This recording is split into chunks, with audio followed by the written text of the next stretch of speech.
La gouvernance et le financement des entreprises publiques en Afrique centrale, une thématique au cœur de la première édition du FEPAC tenue dans la capitale congolaise du 12 au 14 février.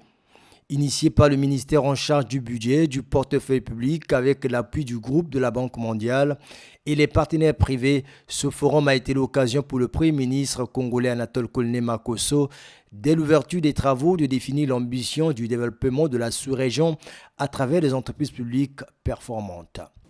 S'agissant de la performance financière, le fossé est grand entre, d'une part, la volonté de l'État actionnaire de créer des entreprises publiques pour assurer un service public essentiel et bien entendu d'en tirer un profit sous forme de dividendes, et d'autre part, la réalité décevante qu'offre la pratique, dans la mesure où peu d'entreprises publiques font preuve de performance financière. Au contraire, l'État continue à les soutenir à travers des subventions qui, in fine, pèsent sur les budgets de l'État sans nécessairement être en mesure de délivrer des services de qualité. C'est donc à travers ce type de diagnostic, resté le même depuis lors et confirmé en 2020, que son Excellence M. Denis Sassou Nguesso, président de la République, chef de l'État, dans le cadre de l'exécution de son projet de société, Ensemble poursuivons la marche, instruit le gouvernement d'entreprendre des actions fortes et immédiates en vue d'assainir le portefeuille public et de le rendre performant afin qu'il contribue significativement au budget de l'État à travers des dividendes plus consistants. La Banque mondiale, partenaire financier de la sous-région, lors de ses assises, a exprimé sa volonté à accompagner les États dans la construction d'un environnement propice au rayonnement des entreprises publiques. Outre l'effort d'investissement en infrastructures dans les secteurs où opèrent les entreprises publiques, un autre impératif est d'améliorer la gestion de ces entreprises, y compris en renforçant leur gouvernance. C'est dans cette optique que le gouvernement de la République du Congo a, sous l'impulsion du ministère du Budget, des Comptes publics et du Portefeuille public, initié un processus de refonte du cadre juridique et institutionnel des entreprises publiques. Une priorité de ces réformes est de permettre aux organes de gestion et d'administration des entreprises publiques de jouer pleinement leur rôle, mais aussi d'accroître leur redevabilité, ce qui suppose à la fois plus de transparence dans leur gestion et un suivi plus actif de la part du ministère en charge du portefeuille public.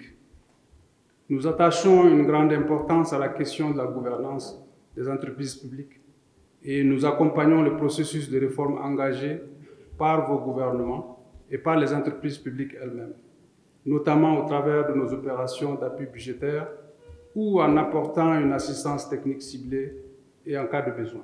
La première édition du FEPAC, cadre de dialogue autour des problématiques liées au cadre juridique, au mode de financement des entreprises publiques, a permis aux experts et dirigeants d'entreprises de dérouler les mécanismes qui favoriseront la mise sur pied d'un écosystème adéquat pour faire de ces entreprises des puissants vecteurs aux efforts de développement des États. Les réformes sont seulement un élément de ce que nous discutons. Bien sûr, il y a les réformes sectorielles.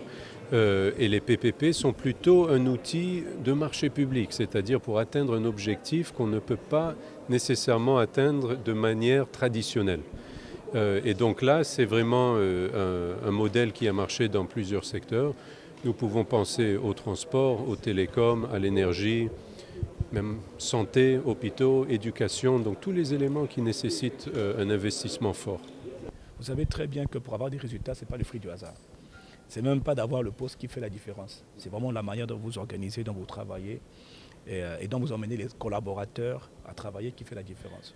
Donc tout à l'heure, j'ai parlé pendant mon exposé de notre challenge, c'est de faire en sorte que Congo Télécom, entreprise publique, historique, reste historique, il n'y a pas de problème, mais doit travailler avec une culture privée, avec un mode de productivité privé, avec des responsabilités totales, avec la conscience du client. Il est plus qu'urgent d'améliorer la performance des entreprises publiques, d'où l'intérêt de faire des partenariats publics-privés une source de financement des entreprises publiques. Désormais, notre pays s'est doté d'une loi.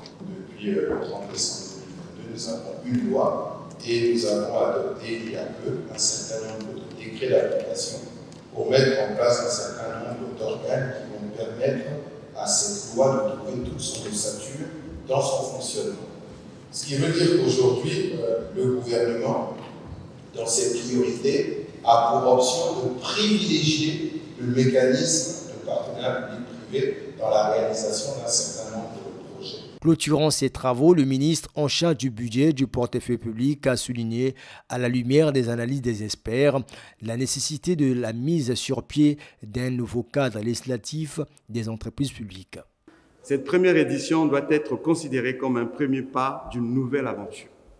Mesdames et messieurs, en effet, les actes qui découlent de ce forum doivent permettre aux uns et aux autres de bâtir des stratégies pour permettre une bonne gouvernance des entreprises publiques.